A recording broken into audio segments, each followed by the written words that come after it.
Yeah, opening statement is obviously disappointed. It's the first time I think we really laid an egg, probably in 12, 15 games. And, even games that we've lost, they've been down to the wire. And so, you look at this one and give credit to Weber State. They outplayed us, really in every facet of the game. I thought the first half was really good. I thought we played well. Now, for whatever reason, we couldn't finish. And I know we were 4 of 17 from 2 in the first half. This is a team that traditionally really finishes well. So be interested to see what the film says. But, man, I thought we were missing layups. I thought we were just missing all these easy shots. And we're down 6.5. But to be honest, I thought we probably outplayed them in the first half. But second half, totally different story. They came out. That thing went from 6 to 15 in about 3 minutes, which is not ideal. And then from that point on, I don't think our guys panicked. We do enough showing examples of, hey, it's a long game. And, the one game we scored 80 points in 30 minutes. I think it was a Portland State game, 80 points in 30 minutes. So we can score it and we can always get back into it. But the paper cuts and mistakes just kind of continued to happen in the second half. And even when it was kind of floating around a 10, 12-point game, we had opportunities to cut into that lead. And guy drives in, big rotates over, wide open layup, and we can't complete that pass. I think that happened 4 times. And it was just so uncharacteristic. And we had some great looks, and we didn't make those either. And so, just one of those things that, they say the game will humble you, and it certainly will. And tonight, I think, it was a humbling night. I thought our focus was good. I thought our energy preparing for the game was good. We just didn't play good. And so we got to figure it out and learn from it and move on from there. All right, open it up to questions. I think what was notable, Coach, was the turnovers, 14 you guys to their 7. Issue with protected. It's huge. Yeah, it's huge. They had 17. Actually, I'm sorry. They had points off. They had 17. Yep. Yeah, and even at halftime, I felt like we turned the ball over like 50 times. It was only 5. But again, what was so uncharacteristic, Brock had 4 turnovers in the first half. I've never seen that. He was just sped up, and he's a great player. But some of his turnovers were just very uncharacteristic. And then in the second half, a couple of turnovers were late as well. But yeah, it might have been the first time all year that we had more turnovers than assists. That never happens to this team. And so we had 13 assists, 14 turnovers. And it just didn't give us a chance to win the game. Cody, you talked about how tough this league is. Idaho got a win on the road tonight. Yep. And we were coming here. They haven't been playing great of late. How difficult is this league? The guys said it's as tough as any they play in.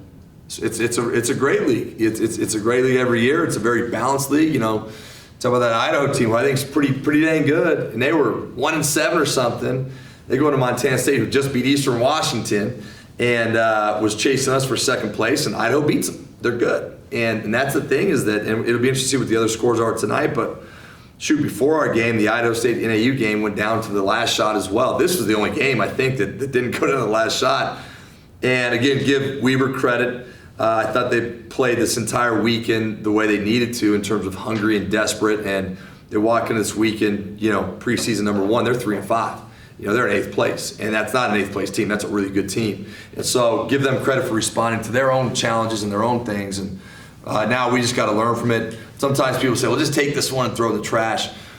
We need to have short-term memory, but there's plenty we need to learn from this one too. So we got to figure a few things out for sure. What do you want to learn, Steve? What do you want to figure out? Well, I think one thing that, this game, and then also Idaho State, is that teams that soft press us, Okay. 2 things happen. One, if we don't get stops, we don't get out in transition. We're probably the best team in our league in transition, in my opinion. So we had transition in the first half, certainly not in the second half. But on a free throw or a dead ball or whatever, when a team's able to set up that kind of 2-2-1 press, we don't throw it away in the press. But it also eliminates our ability to move our pieces where we want to move them to run all the stuff we do. And I think, we've been the best offense in the league by a substantial margin. So teams are saying, look, we're not letting them run all that stuff. So now when you come down, you break the press, and instead of 30 seconds, it's 21 seconds, right? You can't run back and get to your pieces. We have to do a better job from about 21 down to about 8 in the shot clock of we call it P&P, play no plays. And we've been graded all year, but we were stuck in the mud tonight. Then what happens is kind of whoever has the ball turns into a one-on-one game, and we just did not do a good job of that. So we got to get better at that. Fishing kid from St. Thomas, 29 points tonight. Your thoughts on him trying Yeah, he's a great player. He's a great player. And obviously there's a lot of kind of hype of him versus Dylan Jones. I thought he guarded Dylan Jones really well, and Dylan got some stuff late with free throws and things like that.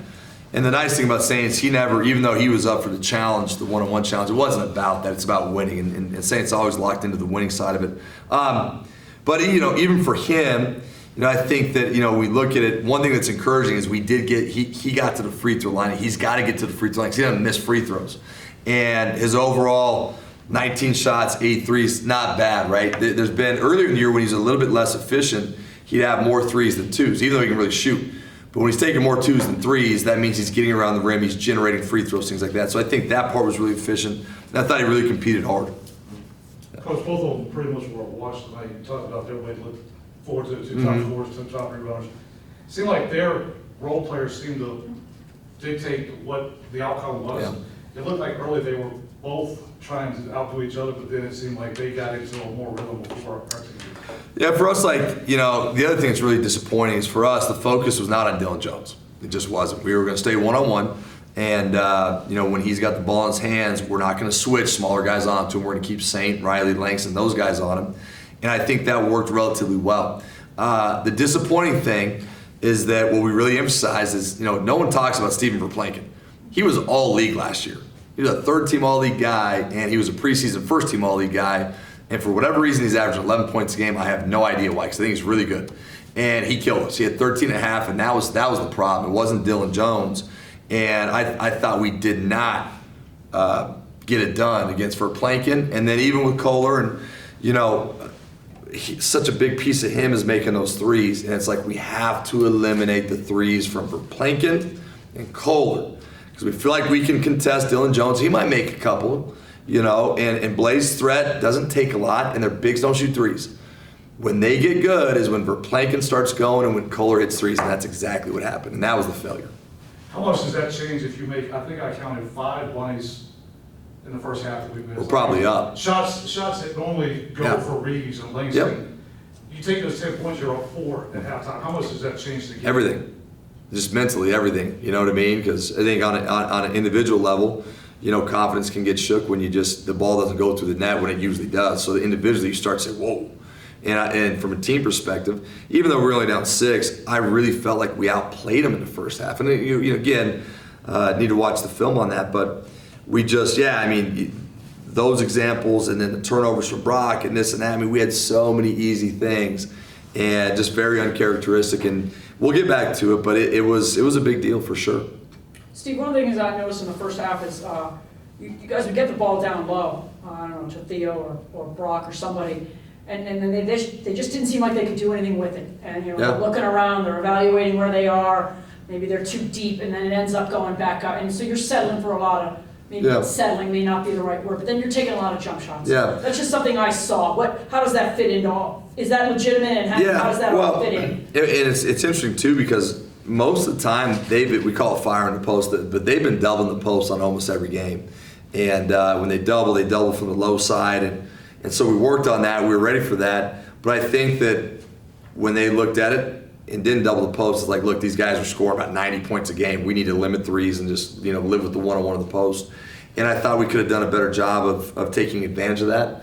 And we just didn't produce. We just did not produce in that first half for whatever reason. But when you get stuck down there with those big guys, chucking it out, I think we got some good looks out of that. But when teams play us one-on-one in the post, like Brock, he still was 6 for 9 tonight, did some good things, obviously. But, if teams want to play one-on-one, he should have monster nights. And in the first half, he was a little bit stuck. Yeah.